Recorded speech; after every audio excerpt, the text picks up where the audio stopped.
Hello guys, আমার নিজের কণ্ঠে গান যদি ভালো লাগে অবশ্যই কমেন্ট করে জানাবেন।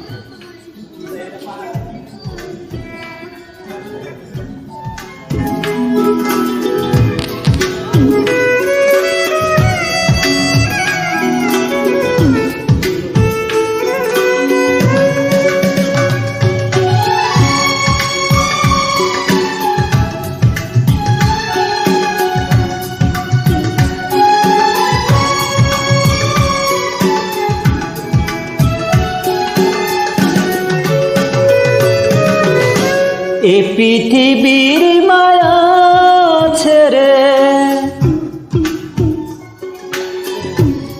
এ পৃথিবীর মায়া ছেড়ে একদিন চলে যাব।